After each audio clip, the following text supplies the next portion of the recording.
Okay, I call this house to order. Welcome to the Open Semifinals of UADC 2017.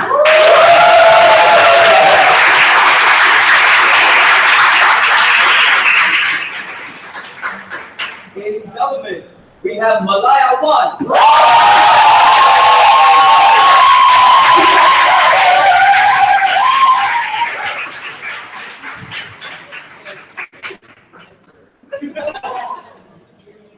In opposition, we have Ateneo 2.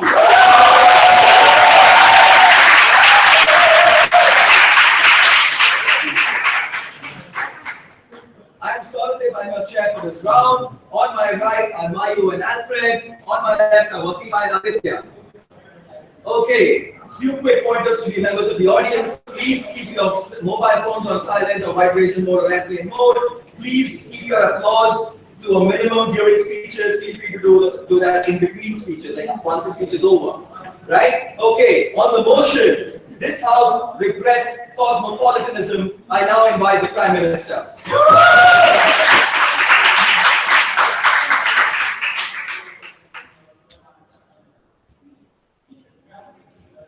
Hello. Ooh, my bad.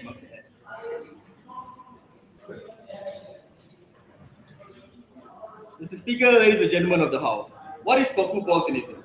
We would say from side government that it's an attempt to create a singular value system that is apparently good for everyone. We would also say that it's a facade of imposition of bigger Western nation onto smaller, more conservative nation. We would say that we regret it because we don't think that all humanity exists in conformity and they can never ever exist in this one singular system. We regret that because you force them, you try to force the value for them to be a part of something that is unified. When we say people who don't conform to this will be marginalized on the outward. We regret this because this is not inclusive of the many spectrum of individuals. Our burden is to show that this system is harmful and that we would rather a system where you respect local culture. You allow them to develop their own culture and value and allow them to self-determine what is good for them as opposed to what is good for the global nation as a whole. That is what we'll be debating upon. I'll be talking about a couple of things as to why allowing them to develop and respecting their local culture is better as opposed to this cosmopolitan viewpoint with regards to three things. First, I'll be talking about morality. Secondly, I want to talk about the economy. Thirdly, I'll talk about political structure. Firstly, let's talk about morality on two levels. Level number one is an ideological level. Even on the principal ideological level, cosmopolitanism is bad because they plan to define what is moral and what is not. A singular version of what is moral. We think this can never exist because morality is often subjective, it's often up to interpretation, it's often a clash of ideas that I'm sorry, you can never ever resolve it. Let's look at the historical analysis of this. There have been multiple philosophers who've been arguing years after years, decades after decades, and have yet to resolve a single clash. Is that to say that one is better or one is wrong, one is right? No, everyone has their own merits. Let's look at Hobbes versus Locke. One first said that humans are animalistic and brutalistic. One first says humans are not. Descartes and Andy Hume. All of these are always clashing with each other. Is that to say there is one that is right, one that is wrong? We don't see it that is true. I would also point to you the argument, a simple example, utilitarianism and deontology. This has been the historical clash. Has anyone ever been able to resolve that? You could say that what benefits the most amount of people is what it is the moral thing to do. Another person could equally come up and say what is good for people in general. The first categorical imperative is what is moral. There is often these two conflicting narratives that exist. We don't think we should strive for a world that create one singular narrative as though utilitarianism is the right narrative. We don't think this is ever possible. So even on an ideological level, we don't think this is right. More on ideology is we would like to talk about religion as well. Because in the cosmopolitan view, when people are striving towards the idea of secularism, separation of state, more towards shifting away from the religion, theology, and God, we will see that some might say people like in other parts of the world might be very happy to be ruled under a system of theocracy. Why is that wrong? Why must we always be a secular nation? That is not to discount the fact that secular is good or theocracy is good. That is me coming up and telling you that we ought to respect both choices and not strive for a world where secularism is the way to go or theocracy is the way to go. Because that is exactly what cosmopolitans tend to do. That you belong to a singular community, that we are governed by the same system, that we strive to be one that is unified and global, and we don't think that this is right. The harm of this is, if the dominant one gets to create this narrative, some wouldn't fit in. It is just common sense that you can't expect 7 billion people to fit into the same box. Therefore, people who are in non-conformity with this global ideology that you have in mind will always be on the margin. people who don't conform to secularists will always be in the margin. If you go to places like the United Kingdom or etc., if you're a strong religious person, you would be marginalized. People wouldn't really like you that much because you don't conform to the idea of secularism. So this is the harm when you try to impose this on everyone else. Secondly, on this argument, second level of analysis, is the more practical point of view. If you strive this global viewpoint, you also have the burden to then ensure the continuance of this thing, to ensure that the existence of this happen in the practical world. And we think this leads to things like imposition, because this has happened in the nation that we live in today. You have never seen an African person going to United Nations or other Western nations to tell you that here is the value that we should all strive for. It has always been the white man that came down to the African nation, came down to the savages and carry on their white man's burden to tell us what is good. And we think it's the harm when you strive for this sort of cosmopolitanism. You plant ideas into people's head that you need to correct us. You force people to take on other certain values. For example, feminism. We often condemn, like before this in the past, we often condemn hijab feminism. We also condemn Muslim and consider feminism. This is not the right feminism. That choice feminism is the best feminism to ever exist. And when we impose this on other people, and we will posit to you that if you strive for this value, people will reject it. People can't adapt to what is being shoved underneath their throat. The example that I was used is Iran. After Mossadegh got overthrown by Reza Shah, who was a Western puppet by the United States, they tried to impose liberal values. They tried to impose Western Western values that are quite liberal. What happened? He was overthrown by Ayatollah Khomeini. He was overthrown by the people of Iran who didn't want him. He was overthrown because he tried to impose a value that did not, that was unified and was not in conformity with the people of Iran. Because people already decided that this is our value. We want a theological government and this is something that we should strive for. The comparative underoffer is quite simple. People develop with a variety of ideas. You allow them to develop on their own space, i.e. Saudi Arabia. We didn't force them to do anything, but continuously they slowly develop. They give women the right to drive. There's a university where men and women can be in the same university. All of this happens at their own pace. Everything is good. We allow multiple branches to develop that also can exist. For example, pro-choice feminism, liberal feminism, conservative feminism, all of this, moderate, atheist, semi-moderate, whatever it is, we think all of this can be existent in the good world, and we shouldn't pick and say that one is better than the other. Before I move on to my second argument on economy and political structure, I would love to take you on. Okay, so if you hate secularism and cosmopolitanism because you claim it's like singular and monolithic, don't you think the alternatives without cosmopolitanism achieve that all have those values? No, you see, the alternative without cosmopolitanism is exactly my first minute of my speech. You allow people to develop whatever way that they want, whatever hell that you want to. Go for it. You want to be a secular country like United States of America? Go for it. You want to be a theological government like Iran with Ayatollah Khomeini? Go for it. I'm not going to take a stand and say one is better than the other. The comparative is your turn to tell me why one is better than the other, and we don't think you can take, you will win that. Second, let's talk about the economy. Once you strive for this idea of global citizenship, that word, you tell people that your interest is not as important as other people's interest. They should strive to be a part of the global economy. That's when you allow yourself to be exploited. You will be forced to sign things like the TPP, things like the trade deal, things like removal of tariff. The harm is you harm infant industry, you exploit and killing local industry. What's the comparative that we would like? We would like a comparative like the Asian tigers, so South Korea, China, Japan, where in the beginning, they were not a global viewpoint, they were not the globalists, they were there to protect their own industry. That we are the Chinese people, we are the Japanese people, we're going to build our goddamn own automobile industry. Only after that they started. The comparative under the hour, where a nation is beginning, like Africa, immediately you attract foreign investors, immediately you attract all these Western nations to come in, take your wealth, and start away. And that's something that we wouldn't want to happen. So economically, we think cosmopolitan has fulfilled. Lastly, very quickly about political structure. This is practically speaking about democracy. Because currently there's a consensus, even in the data land, consensus that democracy is a good thing. And that's what happened in your world, where democracy is something that we should strive for. We don't think that democracy is an absolute. We think if other nations wish to endeavor on a different political structure, we should allow that. I.e. the CCP of China, we think that's also a very good thing. And for those reasons, Mr. Speaker, Malaya is extremely proud to propose.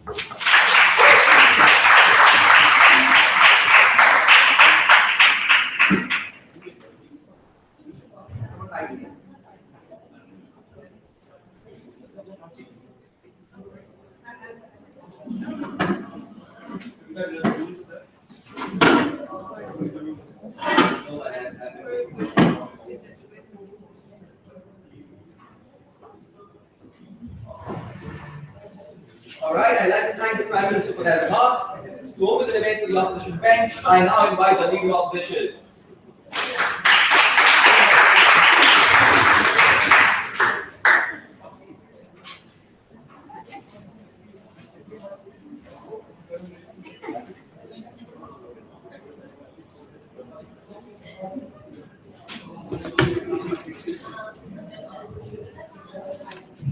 Yes, that's all.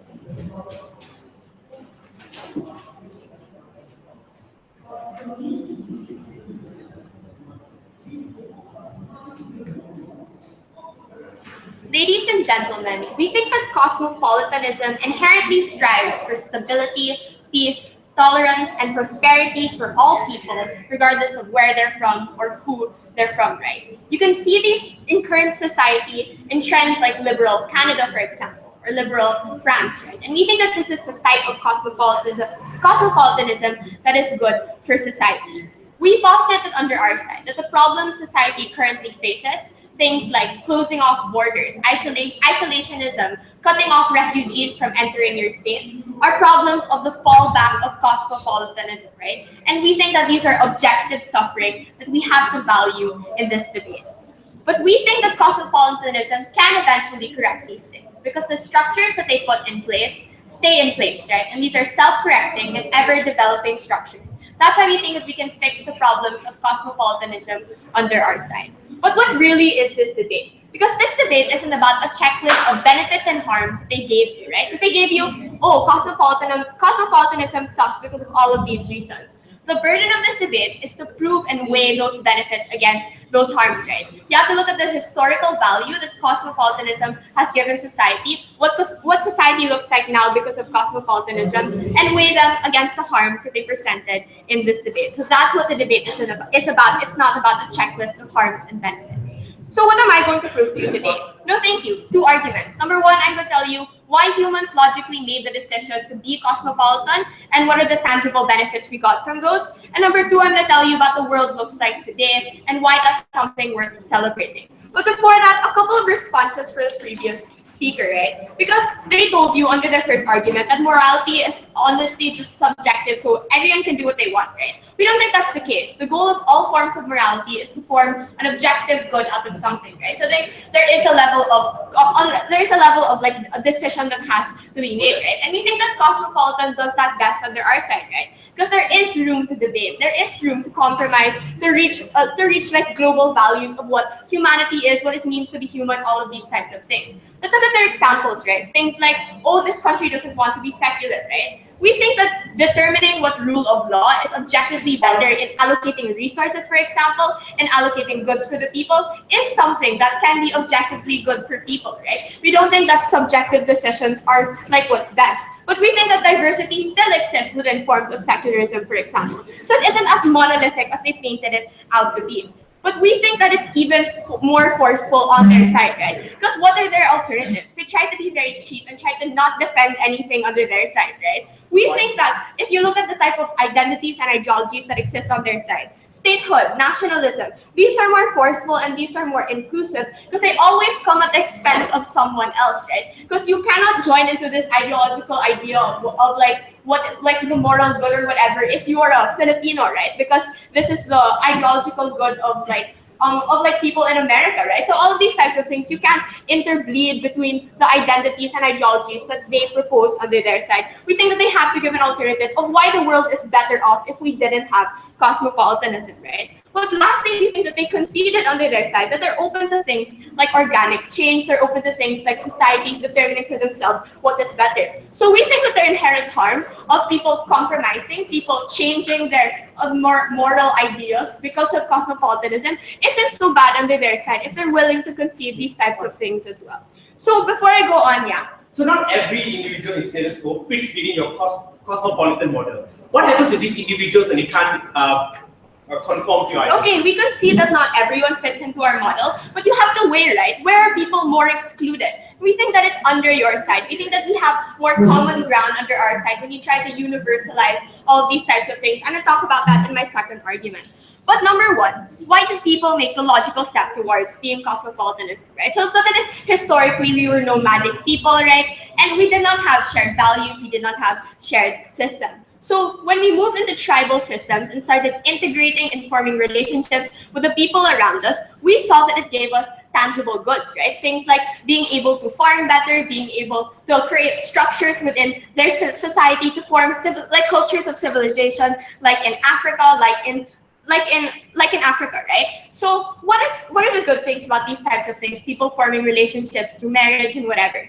We think that people saw common incentives to get the tangible benefit of survival, right? But why are these types of benefits so important? What is the meta, right? We think that it's because and only because of these types of developments that we have the development in our society that we have today that we value, right? And you have to weigh it under their side, right? On the best case, they may have some of these developments, maybe, right? It may come more slowly, right? But we think that you cannot accept all of the societal developments that happen currently without the logical step towards cosmopolitanism. But what do these developments actually look like? What does the world look like today, right? And that's my second argument. And I'll talk about why people are also more included under our side. So what does the world look like today, and why is that something that it's good? We think that firstly, we inherently establish a value for liberalism under cosmopolitanism, right? Because essentially we value inclusivity, we value things and recognize the dignity, equality, and inherent value that each individual has. How does this solidify in society? You have things like universal standards to protect all human beings, things like human rights, things like rights for refugees, for example, things like accepting refugees into your borders, protecting the most vulnerable people, even if they are not within your state identity, even if they are not within like the moral whatever that they propose under their side. So we think that you have a more inclusive side under our side. So when you weigh where people are more excluded, if that really is their harm, it's on their side, right? But how does this translate to tangible benefits? For example, when you talk about things like the economy, right? Now we have really little or no reason to harm other states, for example, in the form of conflict, because you're economically tied to each other because of globalization. Look at the EU, for example, with the least conflict compared to regions like Asia, compared to regions like Latin America, because of their shared economy, right? When our interests and our incentives align, it leads to less objective conflict and objective suffering that harms actual people on the ground, right? We think that there are other things, right? Things like immigration, accepting refugees, for example, or opening your borders. We posit that the problems of status quo are actually fallbacks of cosmopolitanism, right? And we think that that's why it's so important that you have to recognize the benefits and developments cosmopolitanism has given us today. Thank you.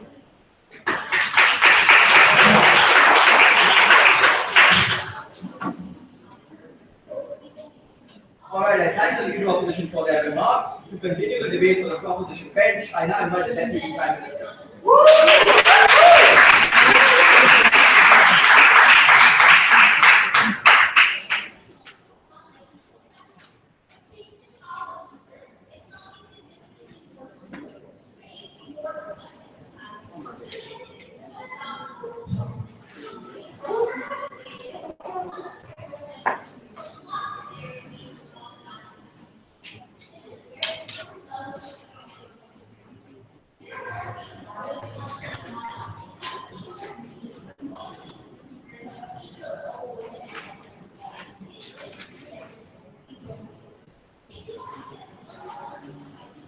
Hello, the global poor and the global minority has long lived under the tyranny of the imposition of homogeneity by Western global powers. That big, powerful institutions, they come to you, they say, if you want our help, if you want our aid, if you want to do any trade with us, you must think like us, you must act like us. You must change your economic and political structure to be more like us. We tell you that rhetoric has been soundly rejected by the global population, and it has caused immense harms towards those countries in itself. One characterization that they have never engaged is that globalization itself and cosmopolitanism is not acceptance towards all values. And this is the first issue, right? Cosmopolitanism, is it acceptance of all values? No. We tell you, when there's a shared morality, when you try to impose equality, those who already inherently have power, who have the political capital, economic capital, who have the political largesse in the international community, those are the ones who get say in how to dictate what are the values that comprises cosmopolitan. That's why you often see when they come to your country, when they go to Middle Eastern country, or even when they accept refugees from Middle East, they will tell you, we accept you because you are human, but you have to accept that democracy is good, Western feminism is good, hijab is oppressive, that universal declaration of human rights is the only way to live your life, is the only values that you should bring back to your country. Theocratic countries are bad, Sharia laws are bad. Because morality, at the end of the day, is always imposed by those who have more power, who has more values in society. The only response was secularism is inclusive. But it is not when the locals don't want to live under a secular government. When locals like Brunei, they want to live under Sharia law, they think that it brings them the most self-actualization. It is harmful the moment that you try to impose it upon them. We tell you our world is different. Because our world, we can still call many of the benefits of their international relations, because we will tell you how all those things can be justified through self-interest of countries without belief in the shared illusion that everyone must share the same moral values for us, then to be included. But secondly, is organic change or cop-out? We say it's different, because organic change is self-actualization. We support that those countries have their own sovereign right to determine their own political system, their own morality, their own economic system. But what we told you about organic change is that there would also be a shift in their systems right now due to their own considerations. We told you that Saudi Arabia has adopted recently a form of Muslim feminism, where Prince Salman come out and say that, okay, we still believe in Sharia law, we still believe in our religions, but we will allow women to vote. There has been some form of discussions and discourse that happen within the community itself. Even in China, where they allow local elections, but not elections in the national party. And that's good. We tell you why. Because number one, it shows that they are evolving. But number two, even if they don't evolve, we consider it is their right. But number three, we tell you the point where they evolve, it is more sustainable because we allow them to create their own system. We allow them to take pride in their own form of democracy. We allow them to take pride in their own form of feminism without telling them you are bowing down to the Western system. What is the comparative? As opposed to Syria and Iran, where it was imposed forcefully onto a community that wasn't ready. As opposed to Afghanistan, where Western forces came in, imposed democracy, imposed secularism. And we told you, it is forced onto them when the locals don't accept. What happens then? They'll reject it. They'll demonize you for decades, right? Example, that the moment that Reza Shah, USS puppet, tried to impose secularism and Western values onto Iran, he was overthrown by the local population who still believed that it ought to be a theocracy, who still believe in conservative country. That is why we tell you, once you get overthrown, your values will always be stigmatized as Western values that has historically been imposed upon us. They will demonize you for decades. They won't accept you. At least in our world, we allow them to take pride in their own form of system that's crafted through this cause. Before I move on, yes. Who resembles a more cosmopolitan evolution? Justin Trudeau will accept refugees, or Donald Trump will push them all away? Look, we tell you that there is always logical incentives for countries to still do things that are important for political relations in our world. And here's my next rebuttal that will be incorporated into my speech. Why can we co-opt a lot of the benefits of cosmopolitanism? Why is our world better for individual countries?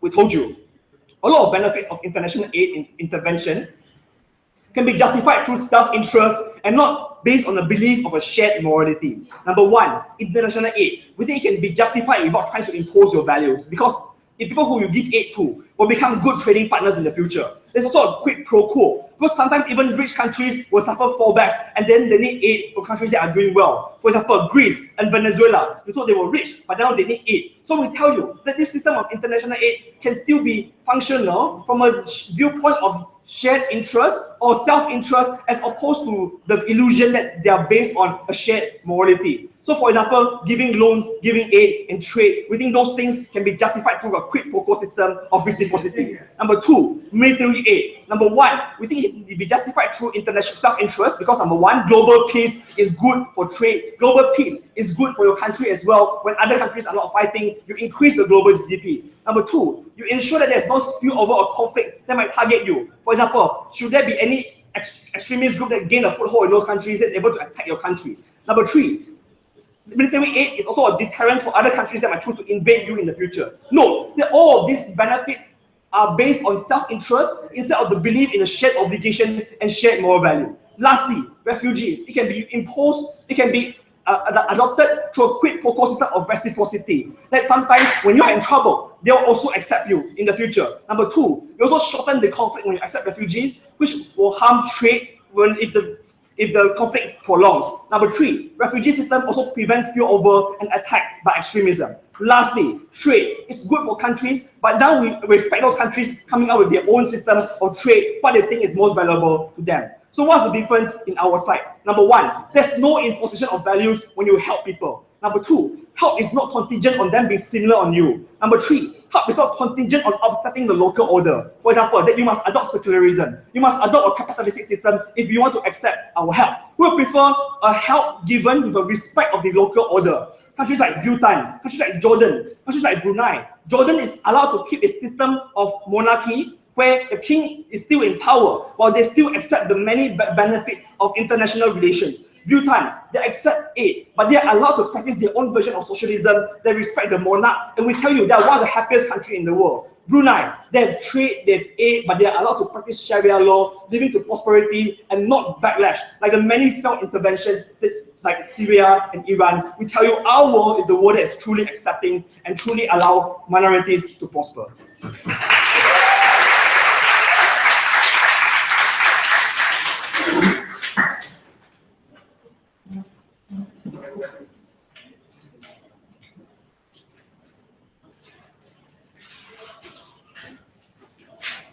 I thank the Deputy Prime Minister for that speech. To continue the debate with the opposition bench, I invite the Deputy Leader of Opposition.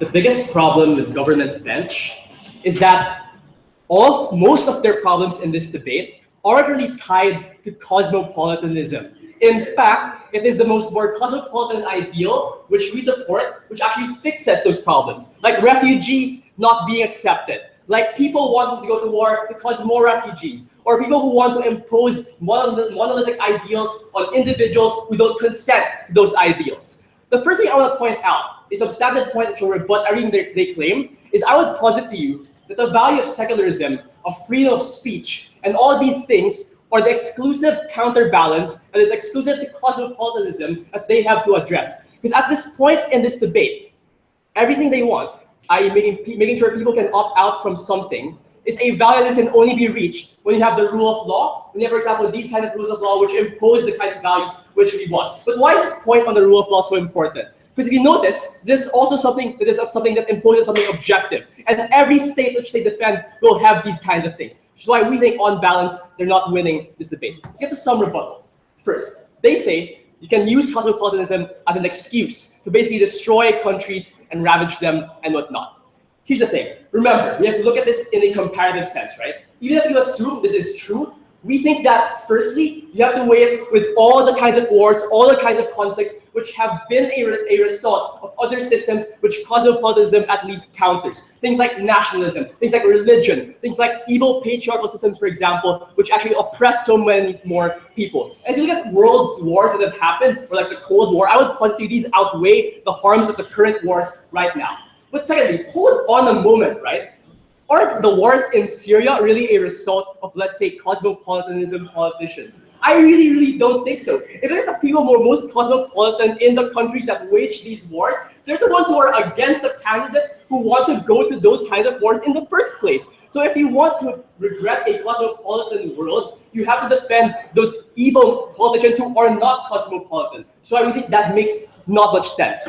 But thirdly, even if, again, you assume their best case, they haven't rebutted our main argument that the structures cosmopolitanism has created historically stay today and are things that we think ensure the world is stable in the long run. Look at the harm, ladies and gentlemen, that accrued in a world before free trade, where so many more people were starving from famine, where people didn't have tractors, billions of dollars of wasted money because farmers couldn't use tractors because globalization was not alive. We were only able to maximize the labor in this world because we were able to ensure that many countries could use that. And I would posit, despite even buying all the points on war on their side, think on this. The environment kills more people than all the wars collectively under there. So even on that outcome base alone, we do not regret cosmopolitanism. Let's now talk about culture and all these nice stuff. Because, okay, they want to try to win this debate by making a debate about Western countries just want to impose stuff on individuals, right? She's like where we have to like redefine what really cosmopolitanism really means. If you think about it, let's look at their examples which are good. Saudi Arabia. Organic change, they got it slowly, they got women's rights. Okay, let's imagine a world without cosmopolitanism. There would be no kind of like media influence, no kind of like soft power, which I'm pretty sure most states want to use as a tool to not impose, but to try to get cosmopolitanism abroad. Why is this believable? Because the root value of like cosmopolitanism, rooted in liberalism, is consent, is freedom, is liberalism, right? The ability to make people choose. And it is hypocritical for them to actually claim the people who support cosmopolitanism are the ones who want to impose. I posit to you, it's the reverse. It's actually the more hawkish people, which you have to defend, the more nationalistic people who want to use the more hard ways of imposing values like the international white world order upon the countries you want to protect. So I think on a first level, analysis-wise, I think they're very assertive, but I prove to you why we closely more approximate the cosmopolitanism that is good. Before I finish my second demonstration. Before that, sure. As someone who believes in a shared common morality globally, respect a theocratic system of governance. Okay, we obviously as cosmopolitans don't, but the clarification is it's weird for them to impose a burden. We only want to invade all those countries, right? Obviously, we want to create media. We want to create like Hollywood movies and stuff, and we want people to watch these things and other things, right? We want to create debate tournaments and stuff like this, which are things we think are good things, which is why we don't regret cosmopolitanism. But I want to get to that point right now, right? Let's compare again. Here's my second main substantive to this debate. Do they really fulfill their very own standards of, freedom, of like subjectivity and all the good that comes with that? I really don't think so. Let's look at those theocratic states they defend, which they have to defend, which will stay there without theocracy. Firstly, if they assume that Saudi Arabia is a good example, that contradicts their case. Because their end goal in the end is still to create that kind of change, where these individuals just do it organically. But where will you ever reach that point, right? That's why we don't think they ever reach that point. But secondly, let's look at why they never really reach that point, and why that's so bad. No thanks. Because inherently in those structures are the kinds of patriarchal, kinds of oppressive structures, which we think they don't like anyway, based on their standards. They are impositions on individuals. But more than that, I would posit to you, right? Because you folks like the local culture as a value themselves, there's a history there. It's just a white man's burden. Are these national identities really like as open as you think they are? Often there are local cultures in these countries oppressed by that national identity, or local cultures opposing lesser local identities within that own country, which is why we think, even on their side, all those problems with positions of identity exist. But the exclusive nuance is the ability to evaluate and decide which identity you believe is true for yourself. So when a Bedouin woman, for example, sees different media as a more liberal, secular kind of framework, that's when they can pick and choose and decide what's better for them. But let's not talk about secularism, right? In the end goal world. Even if you assume in our end world, everyone, right, which they're fine with, like Saudi Arabia, they want them to like change, becomes more liberal. Why is that so bad? When they chose to do so, because that organic kind of change. Or even if that's not the case, but they subscribe to. Because what you have to realize here, many children born today or tomorrow rather do not have to live the identities people that their parents imposed on them yesterday. So I think there is no a priori value to their argument on how nationalism and all these local identities just need to be kept the way they were historically forever. Ladies and gentlemen, on a comparison, I think there are much more harms to their side which they haven't addressed. But more than that, we think that they have really understood what cosmopolitanism really meant, which is why we're very happy to take this debate.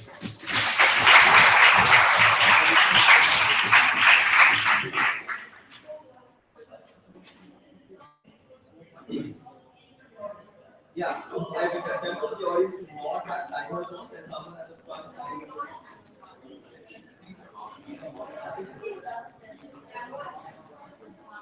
Also, Bell is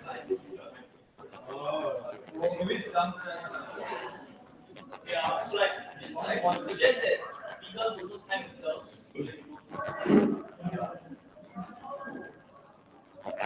I thank the deputy of the speech, and now invite the government whip.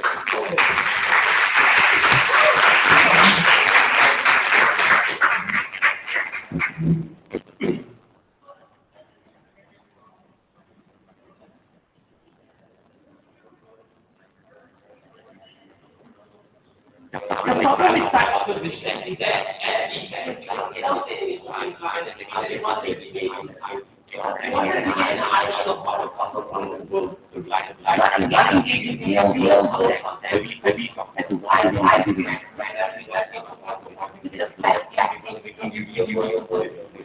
No, I think it makes sense that all this is what we want. People take success because that's how it's how modern world takes success. It's not enough to fix it. I also say every modern economy has to fix itself also. You have to show us how you fix itself and how world economy can work in the real world context as to what we're debating. This is not a this house of people, a world of debate. This house reflects debate, which is why the real world context is something that's enforced. My speech will be structured in two manners. It engages with the burdens in which that side are imposed. First, that we have to outweigh the benefit as to the harm, and second, as to the burden that they have to prove as to why is it the cosmopolitan way is the one best way that's well suited for everyone, right? So the first, as to the benefits and the harm. The major benefit that they impose onto us is more inclusionary. Something we already engaged in saying that it's actually not that inclusionary. But let's look at the analysis that they brought. The reason as to why it's more inclusionary, as to what the leader of opposition said, is because it goes on liberalism, right? But that's untrue. The fact that your liberalism means you're antithetical for any other things that are conservative, where things that are of religion, etc. So, but this you're giving liberal, you can't say you're very much inclusive to others, right? Because they say our side will not impose we will not impose what's the right thing onto your country, but that's untrue. You look at trend analysis as to what we talked about. When you went to Mali to give them development aid, you told them to stop discriminating LGBT. When you want to take the hungry country into EU, you told them you have to abolish the death penalty because this is the manner in which our union runs, and this is similar to as well how cosmopolitan runs. So you would definitely impose burdens onto other countries. I think you have to engage onto that. But then we posit to you. I mean, even when it comes to things like morality, religion, etc., there's no one right religion or model to fit everything. We give you many examples as to the many conflicts that exist. For example, deontology or utilitarianism. The only response is say, so long as the objective is the objective good, it is fine. But that is insufficient because the model of cosmopolitanism means the method in which you want to achieve that outcome has to be uniform because that's what the motion calls for. Considering that all these other methods can also reach the outcome, why is it that this one method is the best way to go for everyone, right? Because we would posit to you that the second benefit is to be practical. You accept refugees, you accept people who are different. But that is untrue because you would only accept people that fit in your model of cosmopolitanism. Because that's the dominant narrative that exists. Think about this. The comparative is when you don't have cosmopolitanism, even if you want to accept someone who's a Muslim from Syria that's coming into a majority Christian community, because that's the cosmopolitanism ideal, where you're knowing hijab, religion doesn't exist, secularistic, all these things. These individuals will never be accepted. It's worse under your side when you praise and you hold cosmopolitanism to such a high level, because then people will know that cosmopolitanism is the right model, and anyone that doesn't fit within the model has to be ostracized. That's the comparative on the young side. Because our comparative is we would rather have a world where you have different culture, different religions, whatever it is, which is status quo. Because at the minimum, even if in your liberal context, if this refugee were to come in, this refugee won't be ostracized for being different. You would respect this person is different because they are different religions, different culture that exist that are very legitimate also. There's no one cosmopolitan model that should benefit everyone. But at the flip side, at the very minimum, even if they don't go to your liberal countries, they can go to the conservative countries where they can relate, where they have similar religions, similar cultures, etc. This is the exclusive benefit that can only exist under our side when you don't have the reasons of cosmopolitanism. Then you can push it. Look, under our side, you will diminish all the local cultures, etc. The comparative is worse under your side. Assuming you have 50 small local cultures, your only prioritizes is one culture and makes it the dominant narrative and shies aside all the 49 cultures that would exist. You can't push that burden on us and say that we make things first. The people that don't conform this now are aliens to your community because that's the narrative you hold on to, right? We tell you the comparative on our side is far better. But then the second level to this, they say there are a lot of benefiting things like labor, things like environment, economy, because everyone is one, we can benefit together. But that is not the reason why you move towards it. The narrative of self-interest was the reason why we impose a lot of sanctions onto environmental policy in our own country because air pollution affects us. We didn't care if the air pollution affects another country. Similarly to refugee crisis, right? The reason Angela Merkel amended the Dublin Bill to make sure that EU countries take all the refugees in because it was disproportionately affecting the countries of Greece and Italy, which are nearer to Syria. That's why they wanted to disperse it within the EU in of itself. That is self-interest, something that will exist under our side, and it's not a mutually exclusive benefit under their side, right? The conclusion to the second issue is, if you want to talk about weighing pros and cons, we think we weigh the harms of cosmopolitan a lot better than they just dumping the benefits, which are not exclusive, as a matter of fact, makes it worse. Go. Okay, so listen to yourself. Your worst part is people feel offended and ostracized. You regret that over the benefits of less famine, less war, and all the benefits you positive. I don't think less famine, less war is an exclusive benefit. This go on the second thing. Because the reason is if you have less war, less incentives to fight someone, because you have a shared economy, and when you have a shared economy, everyone is dependent on it because the same economic system, yada yada. But that is untrue. The whole world still trades with Saudi and their oil, even though they have different systems, they have different human rights standards, etc. US, for what it still stays with China, for a country that they always condemn that they have completely different economic tribe or whatsoever. The incentive for you to go to war is something that is still not to go to war is something that's still based on self-interest as opposed to you just showing it's purely cosmopolitan benefit. Panel, this is not an exclusive benefit and you cannot credit them for this. But second, right, as to why is it that the cosmopolitan way is the right way? Look, even when it comes to religion, you can't just say the Christian, the Muslim, the Hindu, and all these major religions are the best religion. And you can't also say that no religion is the best religion. We think there are many sub-ethnic groups that would exist. People who believe in enemies, but the Indian farmer that believes in his cow as a goddess, the cow is the one that survives his livelihood. All of these different segments would exist, which is why in status quo you have no one right way to live life, because the cosmopolitan ideal is nothing more than an ideal that can't work in the real world, which is why you push and support this narrative to begin with, right? The idea of opting out, you say it was the last thing, you can't opt out, right? Opting out is better under our side, because if you're different, you can at least find a community that you can identify it, as opposed to the big narrative you can never identify it. Opting out is worse under your side, right? But the second level to this on political system. Look, even if you want to go for democracy, there are a lot of debates as to people say technocracy is better than democracy because the idea of people all messes things up. Knowing that there are a lot of differences between what the right system can be between morality, economic, and political styles, cosmopolitan model does not take into account the differences that exist in society and reconcile it. We would rather a world where the cosmopolitan narrative never existed. Yeah.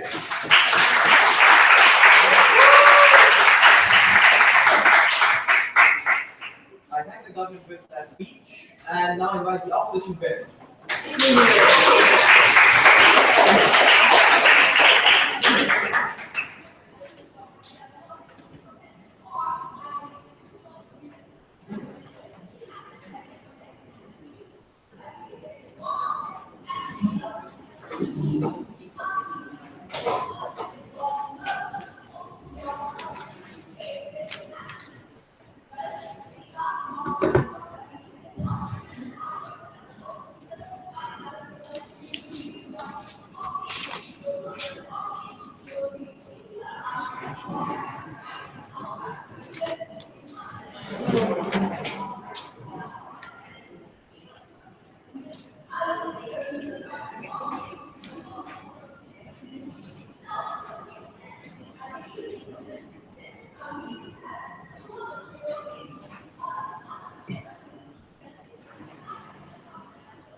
We think it's extremely unfair for government to force us to defend a utopia, or that cosmopolitanism is always going to be perfect, or that it's not going to have any flaws, that it didn't have any downfalls or any kinds of flaws in the past, right? But what we did have to weigh and what we had to prove to you was that cosmopolitanism has given us objective benefits that we think the world, humanity as a collective can benefit from, and that will continue to sustain these kinds of systems throughout the generations. We think that's something they were never able to talk to us about, when we never even really saw on their side what would the world have looked like if cosmopolitanism had never become a trend, had never become something that was important. In fact, we did it for you. When Ina told you that that's exactly what it looked like in the days before feudalism, for example, when people were still tribal, when tribes would war with each other because they didn't have inherent incentives to connect with each other, because they thought we were too ethnically different. We have too many diverse interests. We can't possibly coexist. But we told you,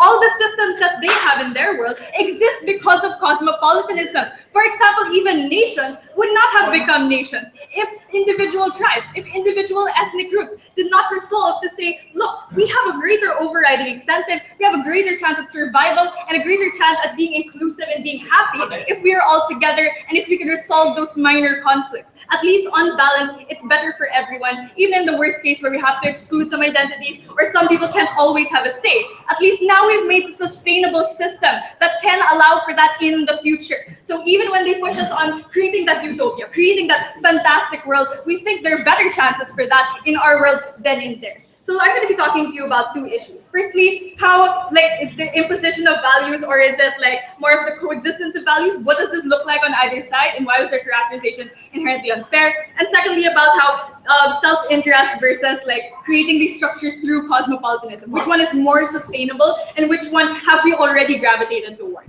But before that, a few rebuttals to the previous speaker, because he told us that opposition wanted to debate in the ideal. Really? We think you're the side that wanted to debate in the ideal, because they weren't willing to weigh anything. All they gave us was a checklist of harms without saying, firstly, why these are likely, and secondly, why these are so incredibly harmful. There was no kind of extent, there was no kind of substantiation. So we told you that, he told us that all we said about cosmopolitanism was that it would fix itself.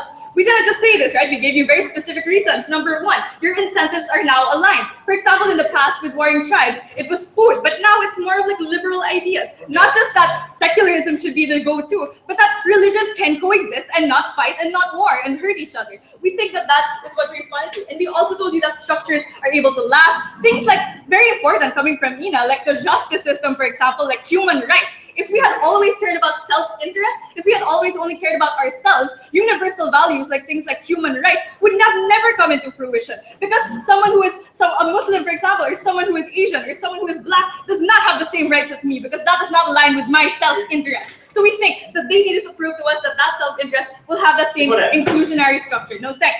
Then he told us cosmopolitanism will be inherently exclusionary, because being liberal is exclusionary because it's usually secular. They kept harping on this, right? We told you, okay, in the present, which we think is the real context, not like the far future utopian society, we think that, yes, secularism isn't like identifying a particular religion you have to identify with, but that's why it's inclusionary, because you aren't forced to pick one. You can choose any, and we're okay with that, and you're not going to be ostracized or demonized because of it. That's what liberal values look like, and we think everyone can benefit from that. As opposed to in their world, if you have national identities, all the more things like religion are dictated for you. Even the examples they gave, like Saudi Arabia, like China, that hates, like, for example, religious movements, that burn activists, that aren't part of their kind of religion, that they think everyone should ascribe to. Those structures are worse in their world, where they have these smaller groups that are only self-interested, that don't care about anybody else. So we think that we said that's even worse on your side. But even in our worst case, where it is exclusionary to an extent, we still think at least humanity will be able to make that choice as a collective. At least everyone's voice is heard. It isn't just pockets of conversation, pockets of dissent. Now it's everybody collaborating to decide what values do we want to continue to uphold throughout the generations. No thanks. This leads me to the first issue about how, about really what is the context of this debate, right? Because they wanted to tell us that it's in the far future, it's complete uniformity. We think the real context of this debate is right now, because realistically, this is what we're talking about. We're not defending a utopian society. We're defending, has the trend been beneficial? Are we better off right now? And this is where Ina told you about global trade, humanitarian aid, and accepting refugees, for example. Even when we said this, they were still saying that, look, selfish incentive will still make us want to do these things without ever demonstrating to us. For example, if I were Donald Trump and I was fully self-interested, why would I ever accept a Muslim into my country? Why would I ever allow myself to erode my credibility after being racist, after being horrible to individuals, and accept those kinds of things, or even give things like humanitarian aid? Why would I ever care about giving a developing country humanitarian aid if I know they're a smaller country? Why would I even care about developing countries? I'd only trade with bigger countries that have the same GDP as me if I was purely self-interested. We think that's a worse world to live in, and we think it hurts everyone at the end of the day. Then they gave us this idea of the imposition of values, that is always going to be the white man's burden. He's always going to be dictating what the world looks like. Firstly, we don't think this is true, right? In cosmopolitan cities like New York, for example, like Paris or other kinds of countries and other cities that are cosmopolitan, we don't see people imposing identities. We just see them coexisting. We just see them being in the same room together and not ripping each other's head off. We think that's an objective benefit. I don't know if you do too. So thanks. But we also also told you that a world without, like the example they gave us of a world. Okay, fine. Sorry, go on. So don't you think Donald Trump's stance is a retaliation by his voters against the imposition of cosmopolitanism? No, we think that exactly that's a regression of cosmopolitanism, right? That's why that's an objective harm on your side, which you're conceding to. So we don't understand what the problem is. So this leads me to the whole imposition of values thing, right? Even the examples they gave of worlds without cosmopolitanism were places like Saudi Arabia and China, which they said developed organically. Roy pointed out these don't exist in vacuums. These grew in a world where we had things like liberal values, where we had things like global trade, like the media telling you different kinds of values you can ascribe to. So we think that those values didn't exist in a vacuum. They never probably would have propagated. Even the nations of Saudi Arabia and China would not have existed without us recognizing cosmopolitanism as a value first. So we think that even on that issue, we win. Because they never rebutted us when Roy told you that we have structures that are created and remain over time. The examples of economic ties, the concept of countries, the fact that we're not killing each other because our interests are now aligned. These are things they had to rebut and respond to in order for them to win this debate. We think that if you really want a better world, if you really want a world wherein everyone is objectively better off, maybe it's not perfect, but we think it's worth fighting for. And you can only get it through cosmopolitanism. We're very, very proud to oppose.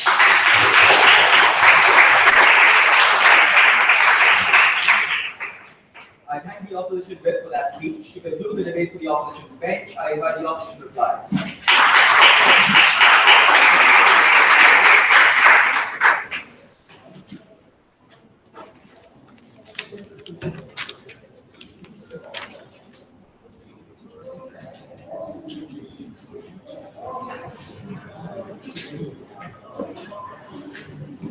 If they plan to build that POI into an argument and say, it was all because of the retaliation to cosmopolitanism, don't buy that. Because obviously, in their world, if there was no cosmopolitanism, which they envisioned, people like Donald Trump and many more people would still be racist. Because they would not have had those ideals or been influenced by those kinds of ideals that push them to care more about the other individuals who don't look like them, who are different from them. So we think that it will obviously still exist. But the thing they have to understand here is, the most important point, is that what do you really prefer? Do you prefer that cosmopolitanism was alive, or do you prefer that it was dead? And I think that on balance, the reason why we don't regret it is because we think it has been good and should continue to exist. So let's start with like what we talked about in this debate. I think there are two main questions here, two main sort of like outcomes which we were like concerned with. The first had to deal with economic ones, things like war, and the other one had to do with culture. Let's start with the more pragmatic, like dramatic stuff on war and economies. I think that at the end of this debate, if they haven't really questioned or given much analysis on why our benefits of like having a better economy and less war exist, I think we should win. Because all they really have to weigh this against would be this idea that some people feel ostracized in the Middle East, or some people feel ostracized once they get to a developed country.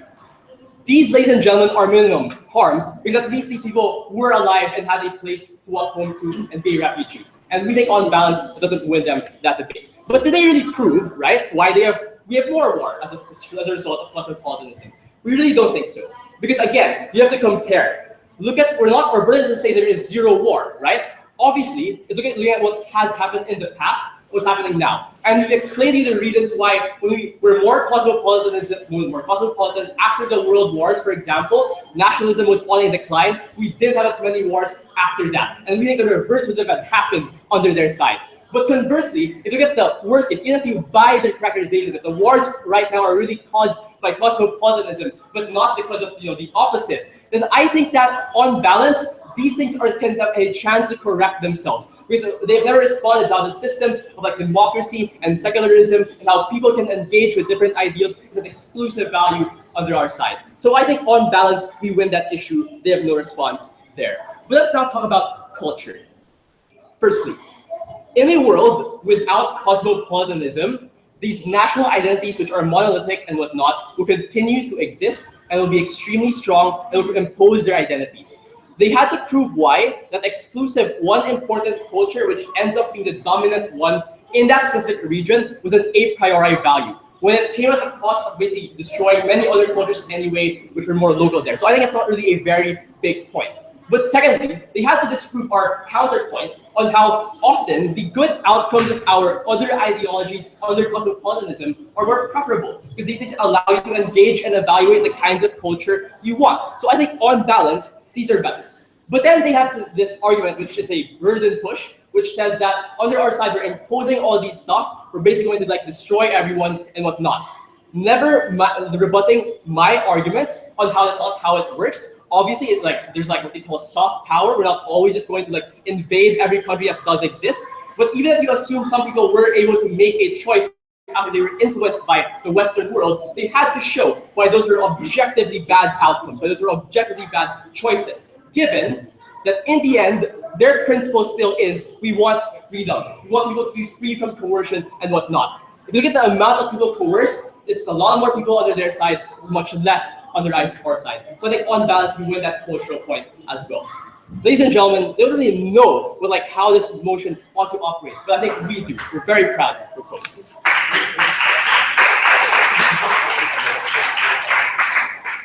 The opposition reply, and to conclude the debate, I invite the proposition reply.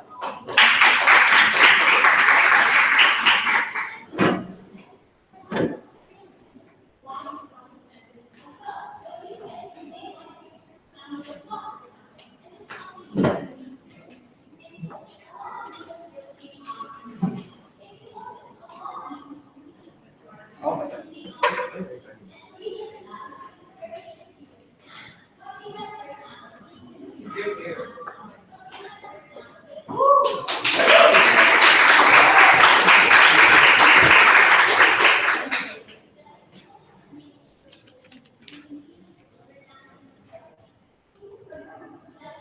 I think in this debate, each side's burden is clear. Whether cosmopolitanism in today's context have done more harm than good up to this point, and whether there are any harms or benefits that are exclusive to each side that can be co-opted. What are the burdens in this debate? And this is my only issue. Side negative has to defend a world where the global cosmopolitan believes in a system of shared morality, and the past real-world instances where they have tried to impose those values onto other countries, right? Where we tell you, like secularism in Iran, where democracy in theocratic countries, secularism in Iraq, for example. This is a regret debate. Those are real-world instances where cosmopolitanism has been used to justify imposition to other countries. They must engage in that context. We think they have been uncomparative. But number two, there was also an immense inconsistency in their case, where number one, they tried to say cosmopolitanism is accepting of all values and opinions, but at the same time, they concede, they reject things like living in a communitarian system of monarchy, theocracy, that is not respectable, they should reject that, and real-world instances exist where it has been exerted through coercive force. They also have to choose one of those. And we tell you, through the many examples that we set up, cosmopolitanism is the latter values, it's exclusive, it's imposing onto minority communities. There was no rebuttal from them. Thirdly, their benefits of less war, more inclusivity was never proven because they have to prove that cosmopolitanism will always prevail or will prevail eventually. We don't think they drew the logical links in which cosmopolitanism has prevailed in the past or why it is going to prevail in the future. When we give you the example of when it was rejected with dire repercussions, because then it becomes demonized irrationally because you try to impose it onto a community that wasn't ready in the past. Like how Iran rejected Reza Shah. We also told you about Afghanistan, democracy in Afghanistan. They have given no examples as to where it has succeeded. We give you example of the multitudes of examples where it has failed. Therefore, we regret this. The only benefit they have left is trade, refugees, which I said was only possible due to the shared moral values. We told you it is false. What was the burden in our side?